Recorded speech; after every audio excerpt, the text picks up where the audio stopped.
الرحمن الرحيم. يا أيها الناس اتقوا ربكم الذي خلقكم من نفس واحدة وخلق منها زوجها وبث منهما رجالا كثيرا ونساء واتقوا الله الذي تساءلون به والأرحام إن الله كان عليكم رقيبا. وآتوا اليتامى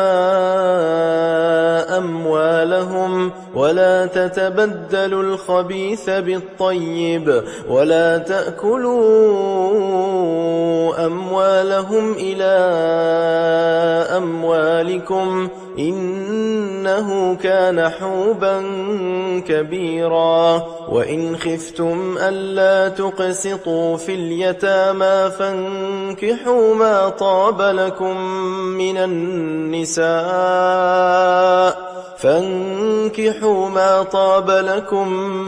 النساء مثنى وثلاث ورباع. فإن خفتم ألا تعدلوا فواحدة أو ما ملكت أيمانكم ذلك أدنى ألا تعولوا. وآتوا النساء صدقاتهن نحلة فإن طبن لكم عن شيء منه نفسا فكلوه هنيئا مريئا. ولا تؤتوا السفهاء أموالكم التي جعل الله لكم قياما وارزقوهم فيها واكسوهم وقولوا لهم قولا معروفا. وابتلوا اليتامى حتى إذا بلغوا النكاح فإن آنستم منهم رشدا فادفعوا إليهم أموالهم ولا تأكلوها إسرافا وبدارا أن يكبروا. ومن كان غنيا فليستعفف ومن كان فقيرا فليأكل بالمعروف. فإذا دفعتم إليهم أموالهم فأشهدوا عليهم وكفى بالله حسيبا. للرجال نصيب مما ترك الوالدان والأقربون وللنساء نصيب مما ترك الوالدان والأقربون مما قل منه أو كثر نصيبا مفروضا. وإذا حضر القسمة أولو القربى واليتامى والمساكين فارزقوهم منه وقولوا لهم قولا معروفا. وليخشى الذين لو تركوا من خلفهم ذرية ضعافا خافوا عليهم فليتقوا الله وليقولوا قولا سديدا. إن الذين يأكلون أموال اليتامى ظلما إنما يأكلون في بطونهم نارا وسيصلون سعيرا. يوصيكم الله في أولادكم للذكر مثل حظ الأنثيين فإن كن نساء فوق 2 فلهن ثلثا ما ترك وإن كانت واحدة فلها النصف ولأبويه لكل واحد منهما السدس مما ترك إن كان له ولد فإن لم يكن له ولد وورثه أبواه فلأمه الثلث فإن كان له إخوة فلأمه السدس من بعد وصية يوصي بها أو دين. آباؤكم وأبناؤكم لا تدرون أيهم أقرب لكم نفعا فريضة من الله إن الله كان عليما حكيما. ولكم نصف ما ترك أزواجكم إن لم يكن لهن ولد فإن كان لهن ولد فلكم الربع مما تركن من بعد وصية يوصين بها أو دين. ولهن الربع مما تركتم إن لم يكن لكم ولد فإن كان لكم ولد فلهن الثمن مما تركتم من بعد وصية توصون بها أو دين. وإن كان رجل يورث كلالة أو امرأة وله أخ أو أخت فلكل واحد منهما السدس فإن كانوا أكثر من ذلك فهم شركاء في الثلث من بعد وصية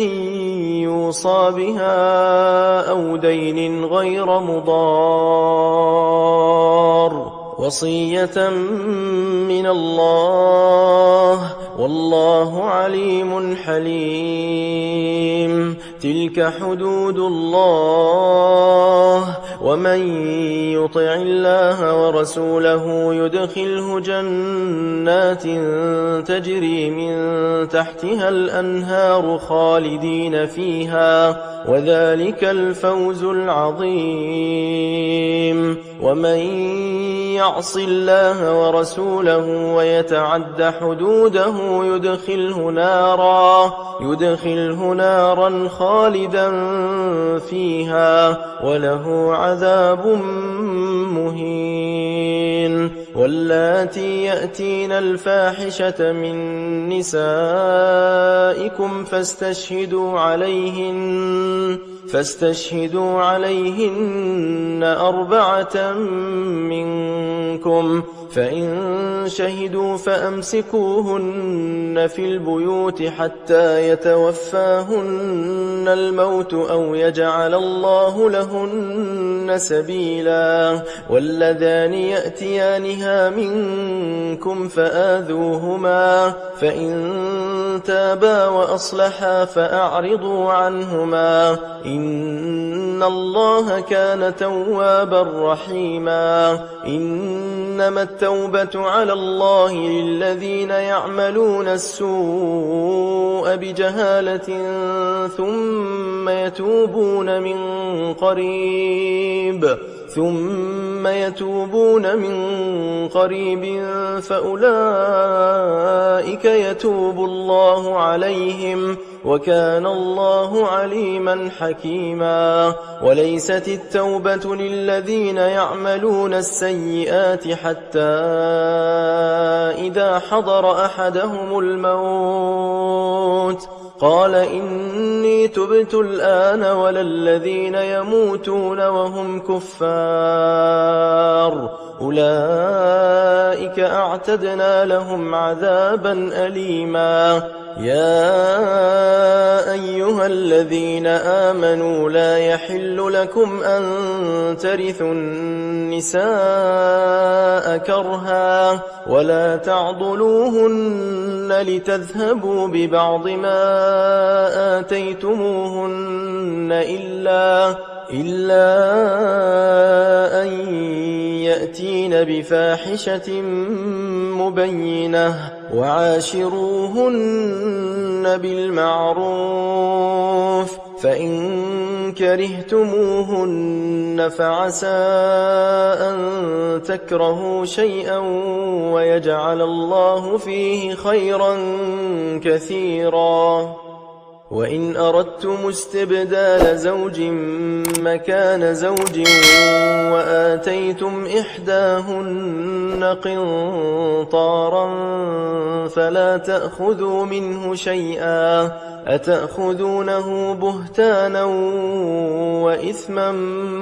مبينا. وكيف تأخذونه وقد أفضى بعضكم إلى بعض وأخذن منكم ميثاقا غليظا.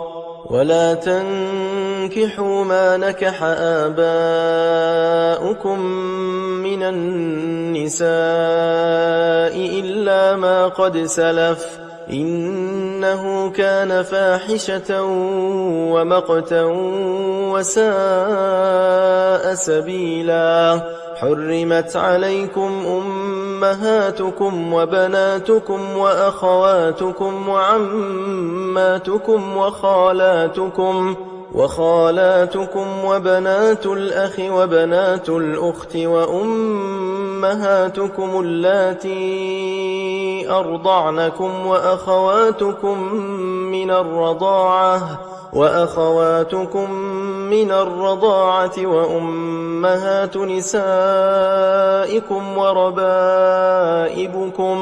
وربائبكم اللاتي في حجوركم من نسائكم اللاتي دخلتم بهن. فإن لم تكونوا دخلتم بهن فلا جناح عليكم وحلائل أبنائكم الذين من أصلابكم وأن تجمعوا بين الأختين إلا ما قد سلف إن الله كان غفورا رحيما. والمحصنات من النساء إلا ما ملكت أيمانكم كتاب الله عليكم وأحل لكم ما وراء ذلكم أن تبتغوا بأموالكم محصنين غير مسافحين. فما استمتعتم به منهن فآتوهن أجورهن فريضة ولا جناح عليكم فيما تراضيتم به من بعد الفريضة إن الله كان عليما حكيما. ومن لم يستطع منكم طولا أن ينكح المحصنات المؤمنات فمما ملكت أيمانكم من فتياتكم المؤمنات والله أعلم بإيمانكم بعضكم من بعض فانكحوهن بإذن أهلهن وآتوهن أجورهن بالمعروف محصنات غير مسافحات ولا متخذات أخدان. فإذا أحصن فإن أتين بفاحشة فعليهن نصف ما على المحصنات من العذاب ذلك لمن خشي العنة منكم منكم وأن تصبروا خير لكم والله غفور رحيم. يريد الله ليبين لكم ويهديكم سنن الذين من قبلكم ويتوب عليكم والله عليم حكيم. والله يريد أن يتوب عليكم ويريد الذين يتبعون الشهوات أن تميلوا ميلا عظيما. يريد الله أن يخفف عنكم وخلق الإنسان ضعيفا. يا أيها الذين آمنوا لا تأكلوا أموالكم بينكم بالباطل إلا أن تكون تجارة عن تراض منكم ولا تقتلوا أنفسكم إن الله كان بكم رحيما. ومن يفعل ذلك عدوانا وظلما فسوف نصليه نارا وكان ذلك على الله يسيرا. إن تجتنبوا كبائر ما تنهون عنه نكفر عنكم سيئاتكم وندخلكم مدخلا كريما. ولا تتمنوا ما فضل الله به بعضكم على بعض. للرجال نصيب مما اكتسبوا وللنساء نصيب مما اكتسبن واسألوا الله من فضله إن الله كان بكل شيء عليما. ولكل جعلنا موالي مما ترك الوالدان والأقربون والذين عقدت أيمانكم فآتوهم نصيبهم إن الله كان على كل شيء شهيدا. الرجال قوامون على النساء بما فضل الله بعضهم على بعض وبما أنفقوا من أموالهم. فالصالحات قانتات حافظات للغيب بما حفظ الله واللاتي تخافون نشوزهن فعظوهن واهجروهن في المضاجع واضربوهن فإن أطعنكم فلا تبغوا عليهن سبيلا. إن الله كان عليا كبيرا. وإن خفتم شقاق بينهما فابعثوا حكما من أهله وحكما من أهلها إن يريدا إصلاحا يوفق الله بينهما إن الله كان عليما خبيرا. واعبدوا الله ولا تشركوا به شيئا وبالوالدين إحسانا وبذي القربى واليتامى والمساكين والجار ذي القربى والجار الجنب والصاحب بالجنب وابن السبيل وما ملكت أيمانكم إن الله لا يحب من كان مختالا فخورا. الذين يبخلون ويأمرون الناس بالبخل ويكتمون ما آتاهم الله من فضله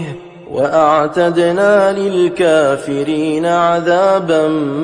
مهينا والذين ينفقون أموالهم رئاء الناس ولا يؤمنون بالله ولا باليوم الآخر ومن يكن الشيطان له قرينا فساء قرينا وماذا عليهم لو آمنوا بالله واليوم الآخر وأنفقوا مما رزقهم الله وكان الله بهم عليما إن الله لا يظلم مثقال ذرة وإن تك حسنة يضاعفها ويؤت من لدنه أجرا عظيما فكيف إذا جئنا من كل أمة بشهيد وجئنا بك على هؤلاء شهيدا يومئذ يود الذين كفروا وعصوا الرسول لو تسوى بهم الأرض ولا يكتمون الله حديثا يا أيها الذين آمنوا لا تقربوا الصلاة وأنتم سكارى حتى تعلموا ما تقولون ولا جنبا إلا عابري سبيل حتى تغتسلوا وإن كنتم مرضى أو على سفر أو جاء أحد منكم من الغائط أو لامستم النساء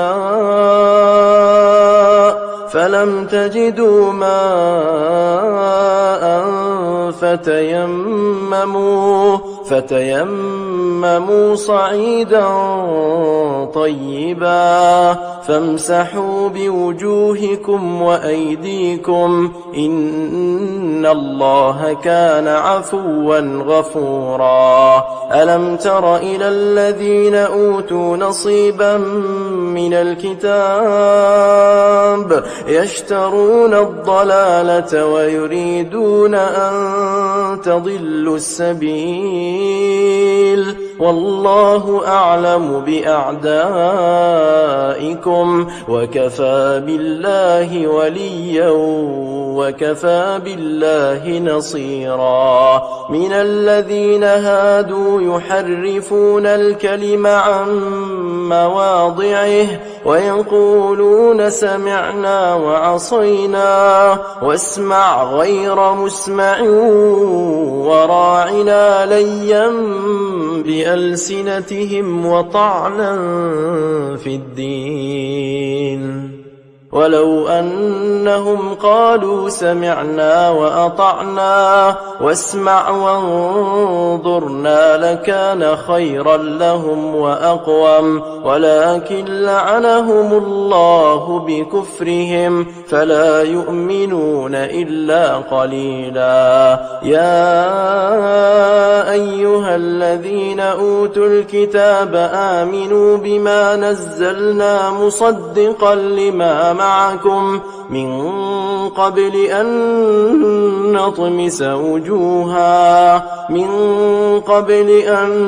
نطمس وجوها فنردها على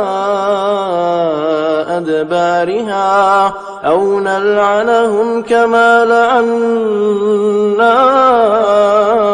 أصحاب السبت وكان أمر الله مفعولا إن الله لا يغفر أن يشرك به ويغفر ما دون ذلك لمن يشاء ومن يشرك بالله فقد افترى إثما عظيما ألم تر إلى الذين يزكون أنفسهم بل الله يزكي من يشاء ولا يظلمون فتيلا انظر كيف يفترون على الله الكذب وكفى به إثما مبينا ألم تر إلى الذين أوتوا نصيبا من الكتاب يؤمنون بالجبت والطاغوت ويقولون للذين كفروا هؤلاء أهدى من الذين آمنوا سبيلا أولئك الذين لعنهم الله ومن يلعن الله فلن تجد له نصيرا أم لهم نصيب من الملك فإذا لا يؤتون الناس نقيرا أم يحسدون الناس على ما آتاهم الله من فضله فقد آتينا آل إبراهيم الكتاب والحكمة وآتيناهم ملكا عظيما فمنهم من آمن به ومنهم من صد عنه وكفى بجهنم سعيرا إن الذين كفروا بآياتنا سوف نصليهم نارا كلما نضجت جلودهم بدلناهم جلودا غيرها ليذوقوا العذاب إن الله كان عزيزا حكيما والذين آمنوا وعملوا الصالحات سندخلهم جنات تجري من تحتها الأنهار خالدين فيها أبدا لهم فيها أزواج مطهرة وندخلهم ظلا ظليلا إن الله يأمركم أن تؤدوا الأمانات إلى أهلها وإذا حكمتم بين الناس أن تحكموا بالعدل إن الله نعم ما يعظكم به إن الله كان سميعا بصيرا يا أيها الذين آمنوا أطيعوا الله وأطيعوا الرسول وأولي الأمر منكم فإن تنازعتم في شيء فردوه إلى الله والرسول إن كنتم تؤمنون بالله واليوم الآخر ذلك خير وأحسن تأويلا ألم تر إلى الذين يزعمون أنهم آمنوا بما أنزل إليك وما أنزل من قبلك يريدون أن يتحاكموا إلى الطاغوت وقد أمروا أن يكفروا به ويريد الشيطان أن يضلهم ضلالا بعيدا وإذا قيل لهم تعالوا إلى ما أنزل الله وإلى الرسول رأيت المنافقين يصدون عنك صدودا فكيف إذا أصابتهم مصيبة بما قدمت أيديهم ثم جاءوك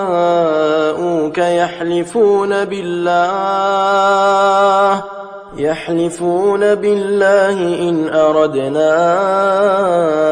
إلا إحسانا وتوفيقا أولئك الذين يعلم الله ما في قلوبهم فأعرض عنهم وعظهم وقل لهم في أنفسهم قولا بليغا وما أرسلنا من رسول إلا ليطاع بإذن الله ولو أنهم إذ ظلموا أنفسهم جاءوك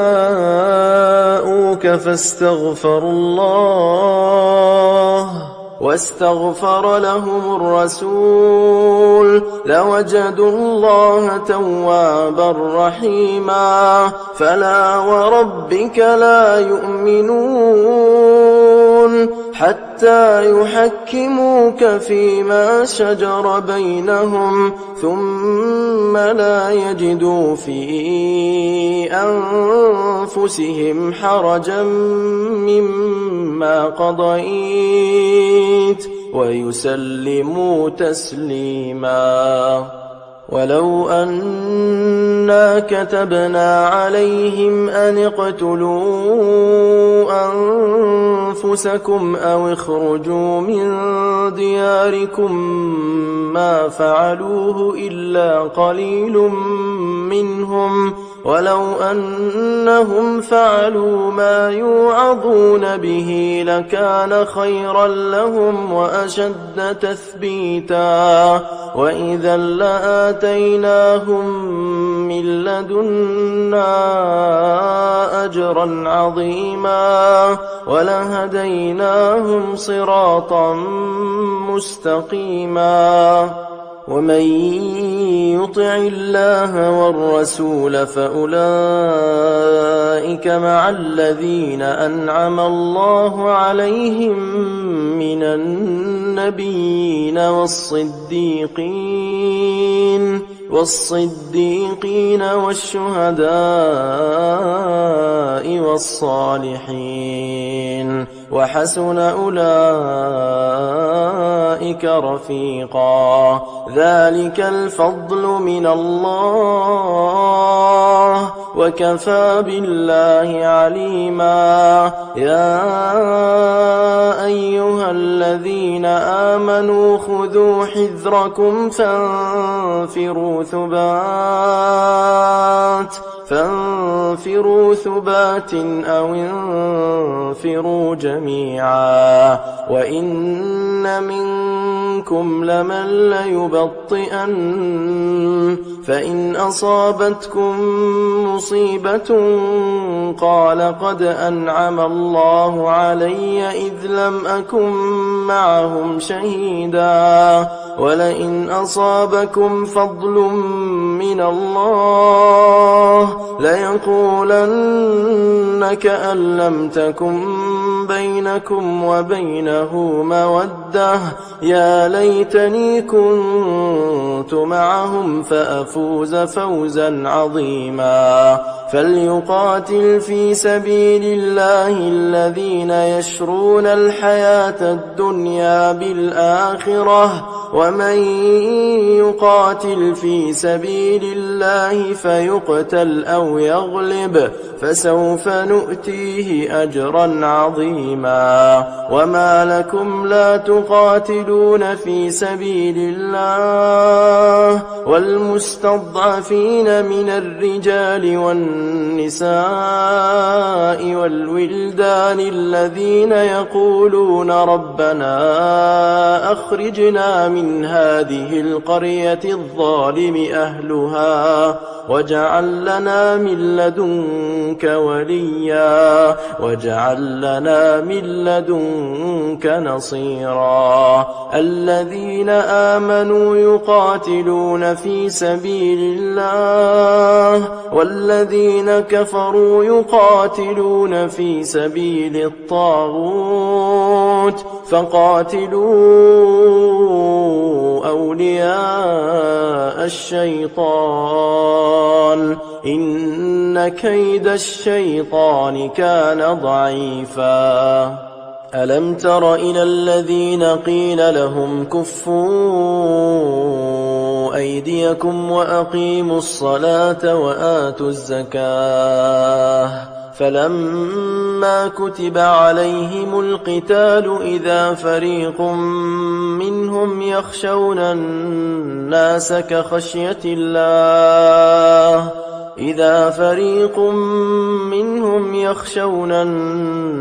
كخشية الله أو أشد خشية وقالوا ربنا لم كتبت علينا القتال لولا أخرتنا إلى أجل قريب قل متاع الدنيا قليل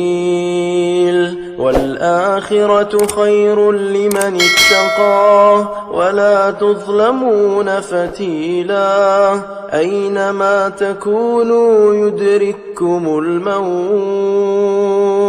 ولو كنتم في بروج مشيدة وإن تصبهم حسنة يقولوا هذه من عند الله وإن تصبهم سيئة يقولوا هذه من عندك قل كل من عند الله فما لهؤلاء القوم لا يكادون يفقهون حديثا. ما أصابك من حسنة فمن الله وما أصابك من سيئة فمن نفسك وأرسلناك للناس رسولا وكفى بالله شهيدا. من يطع الرسول فقد أطاع الله ومن تولى فما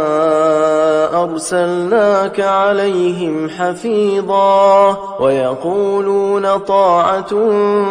فإذا برزوا من عندك بيت طائفة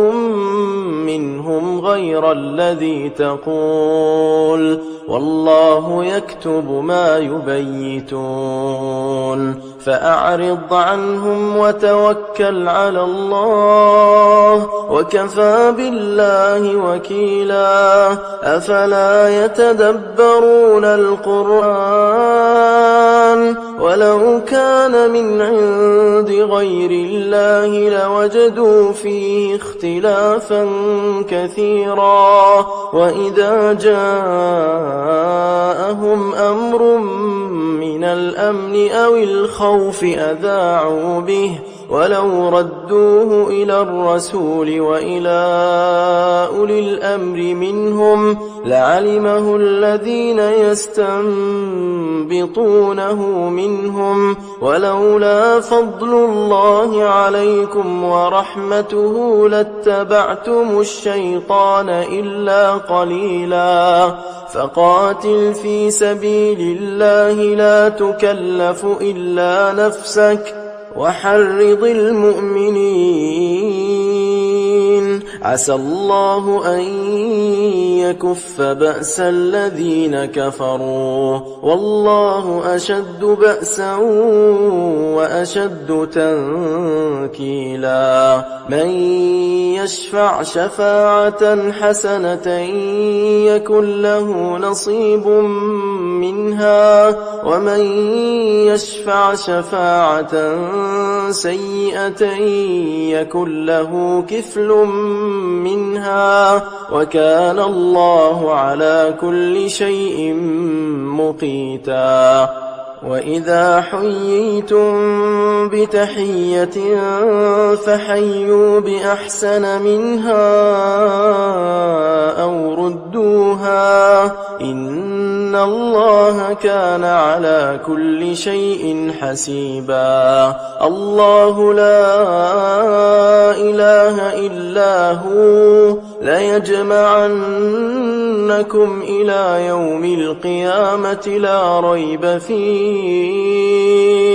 ومن أصدق من الله حديثا. فما لكم في المنافقين فئتين والله أركسهم بما كسبوا أتريدون أن تهدوا من أضل الله ومن يضلل الله فلن تجد له سبيلا. ودوا لو تكفرون كما كفروا فتكونون سواء فلا تتخذوا منهم أولياء حتى يهاجروا في سبيل الله فإن تولوا فخذوهم واقتلوهم حيث وجدتموهم ولا تتخذوا منهم وليا ولا نصيرا إلا الذين يصلون إلى قوم بينكم وبينهم ميثاق أو جاءوكم حصرت صدورهم أن يقاتلوكم أو يقاتلوا قومهم ولو شاء الله لسلطهم عليكم فلقاتلوكم فإن اعتزلوكم فلم يقاتلوكم وألقوا إليكم السلم فما جعل الله لكم عليهم سبيلا. ستجدون آخرين يريدون أن يأمنوكم ويأمنوا قومهم كلما ردوا إلى الفتنة أركسوا فيها فإن لم يعتزلوكم ويلقوا إليكم السلم ويكفوا أيديهم فخذوهم واقتلوهم حيث ثقفتموهم وأولئكم جعلنا لكم عليهم سلطانا مبينا. وما كان لمؤمن أن يقتل مؤمنا إلا خطأ ومن قتل مؤمنا خطأ فتحرير رقبة مؤمنة ودية مسلمة إلى أهله إلا أن يصدقوا فإن كان من قوم عدو لكم وهو مؤمن فتحرير رقبة مؤمنة وإن كان من قوم بينكم وبينهم ميثاق فدية مسلمة إلى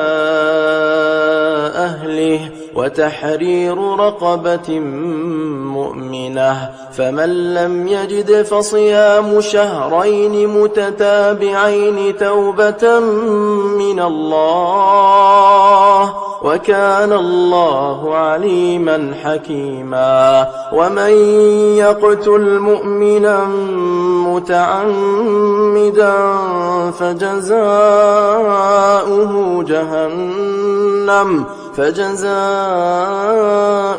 جهنم خالدا فيها وغضب الله عليه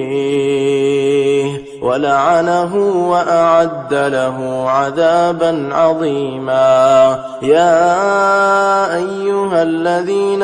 آمنوا إذا ضربتم في سبيل الله فتبينوا ولا تقولوا لمن ألقى إليكم السلام لست مؤمنا تبتغون عرض الحياة الدنيا فعند الله مغانم كثيرة كذلك كنتم من قبل فمن الله عليكم فتبينوا إن الله كان بما تعملون خبيرا لا يستوي القاعدون من المؤمنين غير أولي الضرر والمجاهدون في سبيل الله بأموالهم وأنفسهم فضل الله المجاهدين بأموالهم وأنفسهم على القاعدين درجة وكلا وعد الله الحسنى وفضل الله المجاهدين على القاعدين أجرا عظيما درجات منه ومغفرة ورحمة وكان الله غفورا رحيما إن الذين توفاهم الملائكة ظالمي أنفسهم قالوا فيم كنتم قالوا كنا مستضعفين في الأرض قالوا ألم تكن أرض الله واسعة فتهاجروا فيها فأولئك مأواهم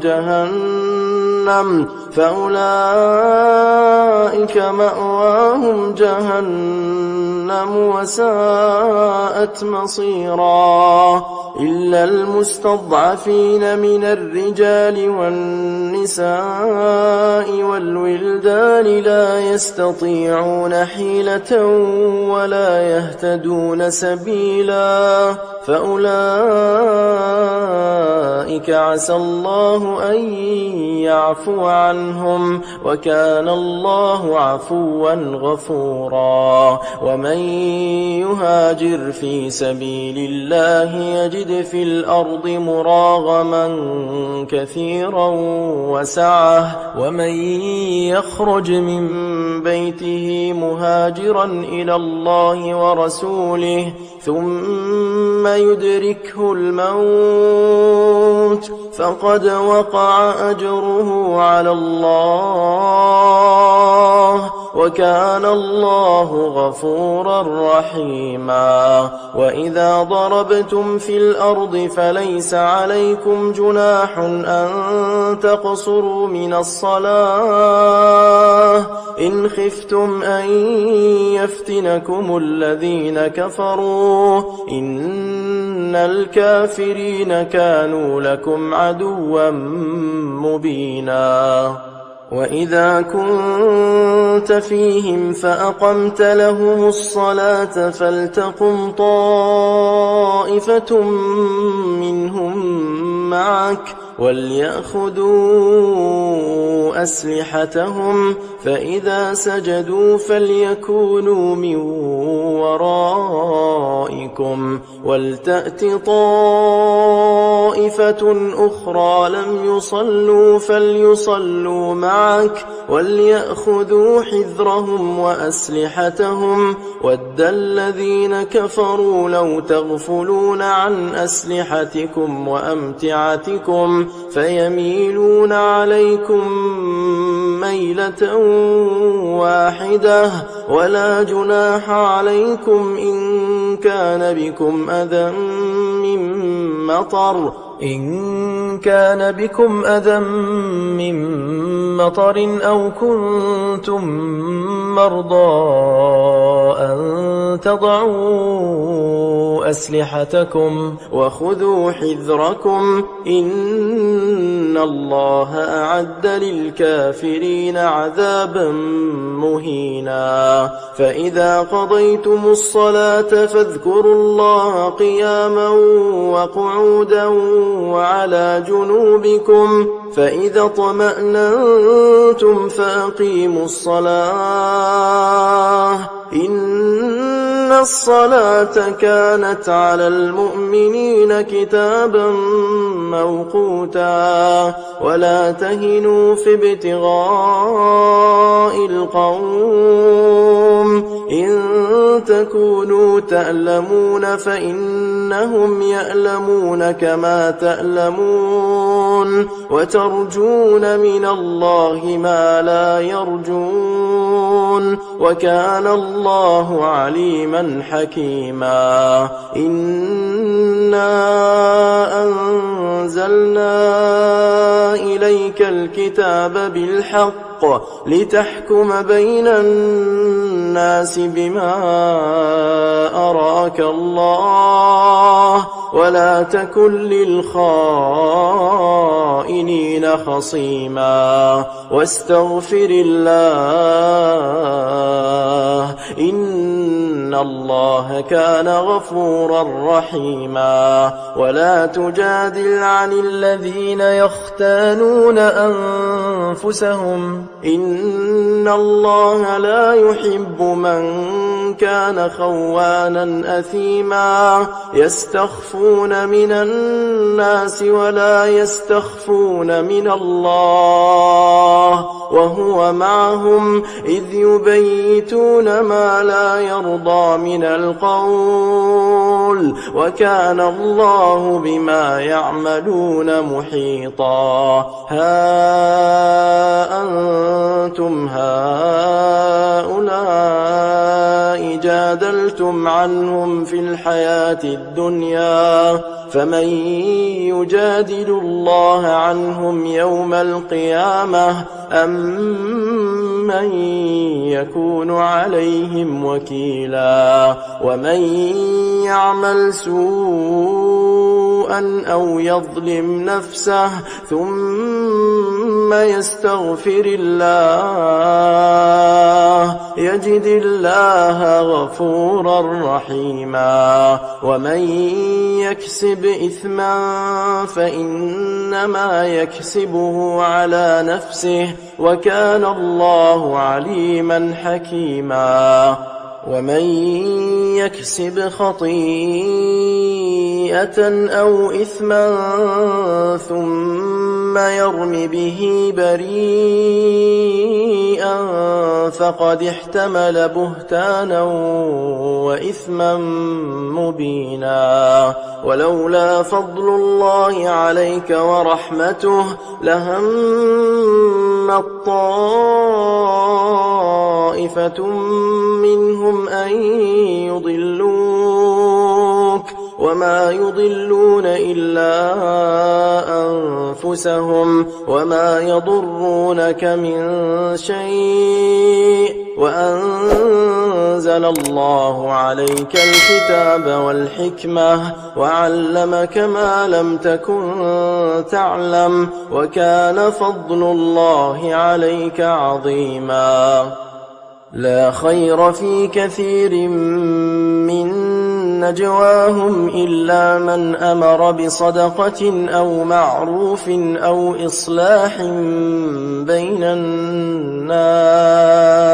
ومن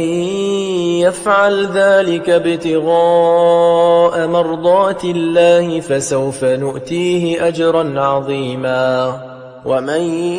يشاقق الرسول من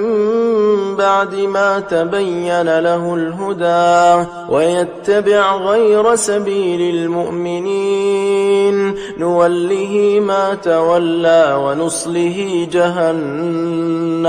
ونصله جهنم وساءت مصيرا. إن الله لا يغفر أن يشرك به ويغفر ما دون ذلك لمن يشاء ومن يشرك بالله فقد ضل ضلالا بعيدا. إن يدعون من دونه إلا إناثا وإن يدعون إلا شيطانا مريدا لعنه الله وقال لأتخذن من عبادك نصيبا مفروضا ولأضلنهم ولأمنينهم ولآمرنهم فليبتكن آذان الأنعام ولآمرنهم فليغيرن خلق الله ومن يتخذ الشيطان وليا من دون الله فقد خسر خسرانا مبينا. يعدهم ويمنيهم وما يعدهم الشيطان إلا غرورا. أولئك مأواهم جهنم ولا يجدون عنها محيصا. والذين آمنوا وعملوا الصالحات سندخلهم جنات تجري من تحتها الأنهار خالدين فيها أبدا وعد الله حقا ومن أصدق من الله قيلا. ليس بأمانيكم ولا أماني أهل الكتاب من يعمل سوءا يجز به ولا يجد له من دون الله وليا ولا نصيرا. ومن يعمل من الصالحات من ذكر أو أنثى وهو مؤمن فأولئك يدخلون الجنة ولا يظلمون نقيرا. ومن أحسن دينا ممن أسلم وجهه لله وهو محسن واتبع ملة إبراهيم حنيفا واتخذ الله إبراهيم خليلا. ولله ما في السماوات وما في الأرض وكان الله بكل شيء محيطا. ويستفتونك في النساء قل الله يفتيكم فيهن وما يتلى عليكم في الكتاب في يتامى النساء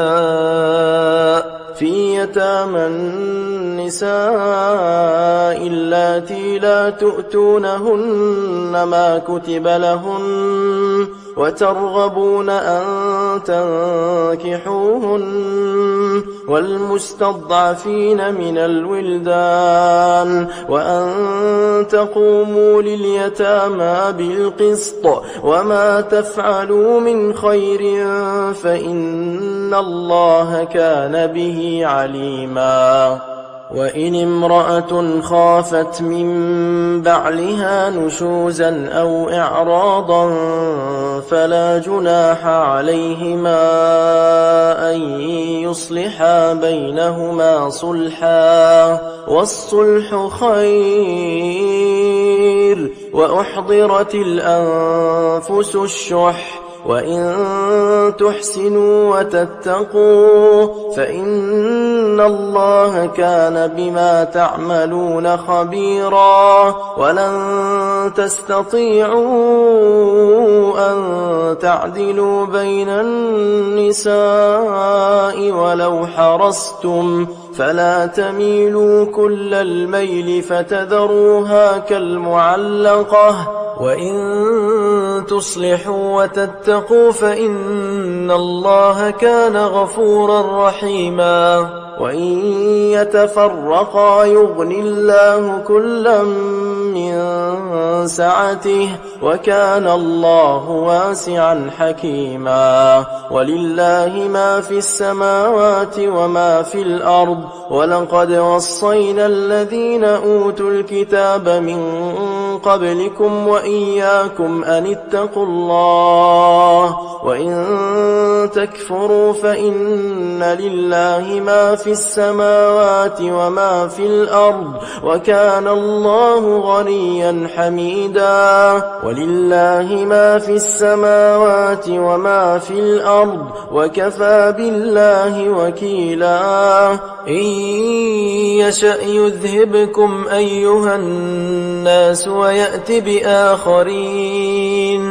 وكان الله على ذلك قديرا. من كان يريد ثواب الدنيا فعند الله ثواب الدنيا والآخرة وكان الله سميعا بصيرا. يا أيها الذين آمنوا كونوا قوامين بالقسط شهداء لله ولو على أنفسكم أو الوالدين والأقربين إن يكن غنيا أو فقيرا فالله أولى بهما فلا تتبعوا الهوى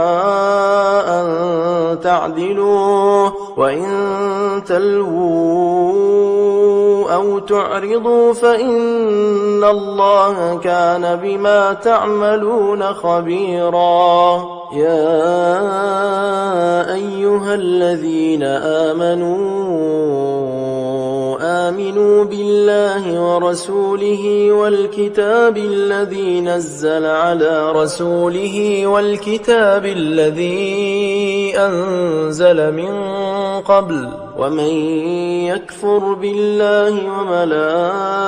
وملائكته وكتبه ورسله واليوم الآخر فقد ضل ضلالا بعيدا. إن الذين آمنوا ثم كفروا ثم آمنوا ثم كفروا ثم ازدادوا كفرا لم يكن الله ليغفر لهم ولا ليهديهم سبيلا. بشر المنافقين بأن لهم عذابا أليما. الذين يتخذون الكافرين أولياء من دون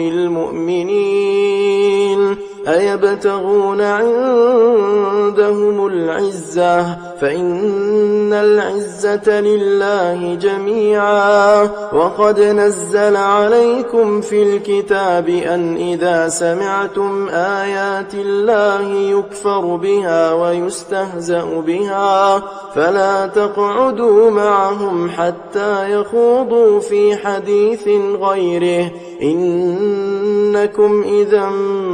مثلهم إن الله جامع المنافقين والكافرين في جهنم جميعا. الذين يتربصون بكم فإن كان لكم فتح من الله قالوا ألم نكن معكم وإن كان للكافرين نصيب قالوا ألم نستحوذ عليكم ونمنعكم من المؤمنين فالله يحكم بينكم يوم القيامة ولن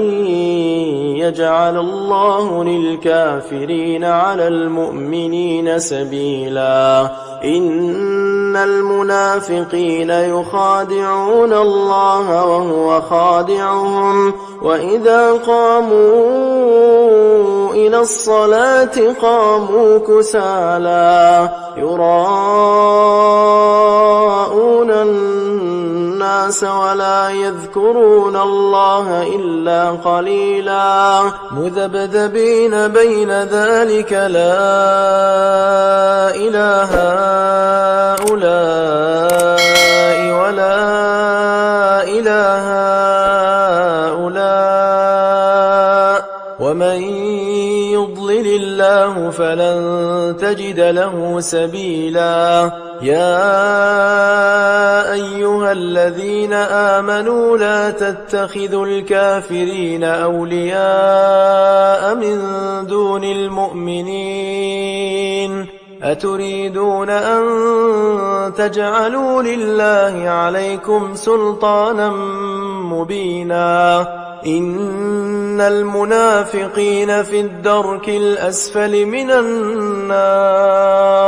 ولن تجد لهم نصيرا إلا الذين تابوا وأصلحوا واعتصموا بالله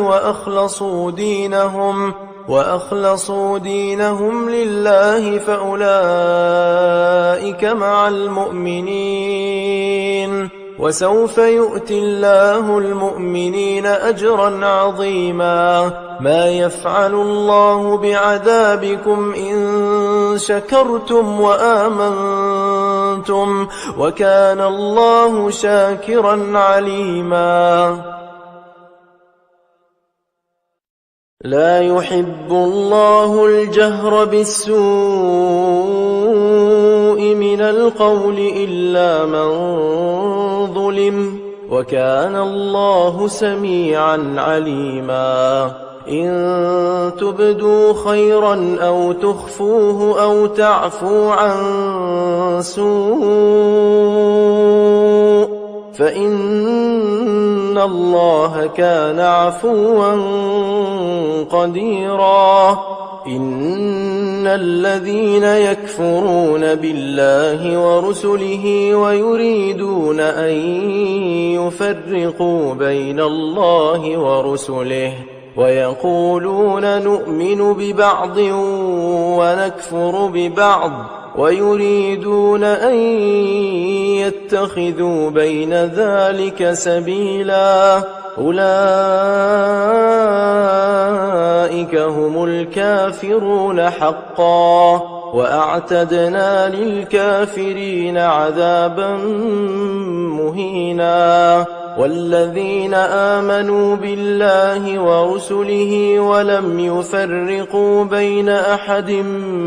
منهم أولئك سوف يؤتيهم أجورهم وكان الله غفورا رحيما يسألك أهل الكتاب أن تنزل عليهم كتابا من السماء فقد سألوا موسى أكبر من ذلك فقالوا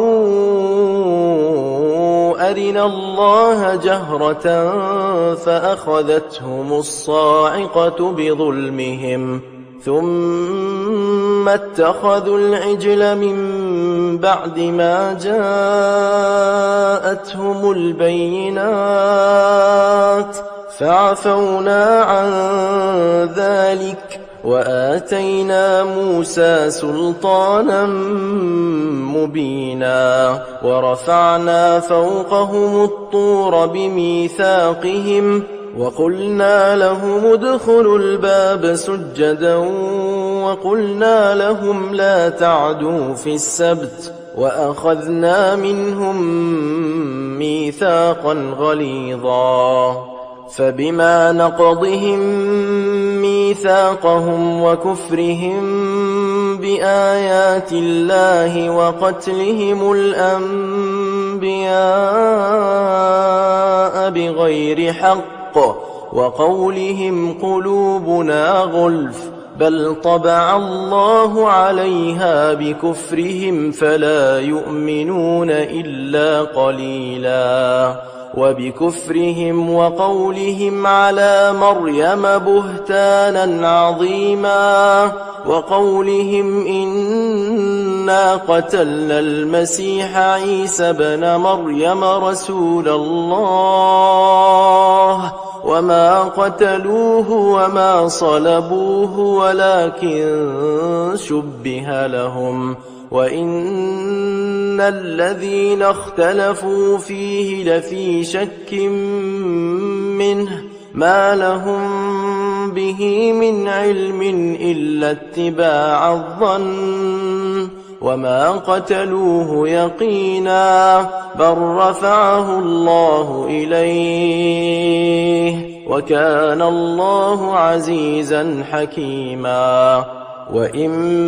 من أهل الكتاب إلا ليؤمنن به قبل موته ويوم القيامة يكون عليهم شهيدا فبظلم من الذين هادوا حرمنا عليهم طيبات أحلت لهم وبصدهم عن سبيل الله كثيرا وأخذهم الربا وقد نهوا عنه وأكلهم أموال الناس بالباطل وأعتدنا للكافرين منهم عذابا أليما لكن الراسخون في العلم منهم والمؤمنون يؤمنون بما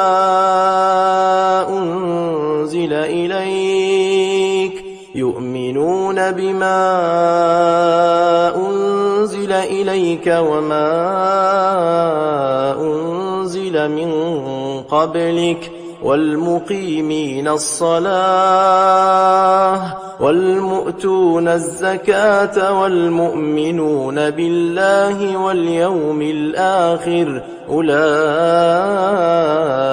سنؤتيهم أجرا عظيما إنا أوحينا إليك كما أوحينا إلى نوح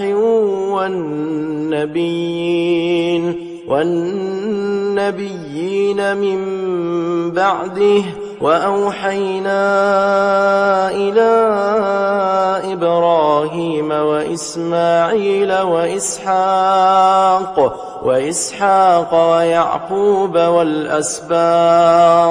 والأسباط وعيسى وأيوب ويونس وهارون وسليمان وآتينا داود زبورا ورسلا قد قصصناهم عليك من قبل ورسلا لم نقصصهم عليك وكلم الله موسى تكليما رسلا مبشرين ومنذرين لئلا يكون للناس على الله حجة بعد الرسل وكان الله عزيزا حكيما لكن الله يشهد بما أنزل إليك أنزله بعلمه والملائكة يشهدون وكفى بالله شهيدا إن الذين كفروا وصدوا عن سبيل الله قد ضلوا ضلالا بعيدا إن الذين كفروا وظلموا لم يكن الله ليغفر لهم ولا ليهديهم طريقا إلا طريق جهنم جهنم خالدين فيها أبدا وكان ذلك على الله يسيرا. يا أيها الناس قد جاءكم الرسول بالحق من ربكم فآمنوا خيرا لكم وإن تكفروا فإن لله ما في السماوات والأرض وكان الله عليما حكيما. يا أهل الكتاب لا تغلوا في دينكم ولا تقولوا على الله إلا الحق إنما المسيح عيسى ابن مريم رسول الله وكلمته ألقاها إلى مريم وروح منه فآمنوا بالله ورسله ولا تقولوا ثلاثة انتهوا خيرا لكم إنما الله إله واحد سبحانه أن يكون له ولد له ما في السماوات وما في الأرض وكفى بالله وكيلا. لن يستنكف المسيح أن يكون عبدا لله ولا الملائكة المقربون ومن يستنكف عن عبادته ويستكبر فسيحشرهم إليه جميعا. فأما الذين آمنوا وعملوا الصالحات فيوفيهم أجورهم ويزيدهم من فضله وأما الذين استنكفوا واستكبروا فيعذبهم عذابا أليما ولا يجدون لهم من دون الله وليا ولا نصيرا. يا أيها الناس قد جاءكم برهان من ربكم وأنزلنا إليكم نورا مبينا. فأما الذين آمنوا بالله واعتصموا به فسيدخلهم في رحمة منه وفضل ويهديهم إليه صراطا مستقيما. يستفتونك قل الله يفتيكم في الكلالة إن امرؤ هلك ليس له ولد وله أخت فلها نصف ما ترك وهو يرثها إن لم يكن لها ولد فإن كانت اثنتين فلهما الثلثان مما ترك وإن كانوا إخوة رجالا ونساء فللذكر مثل حظ الأنثيين يبين الله لكم أن تضلوا والله بكل شيء عليم.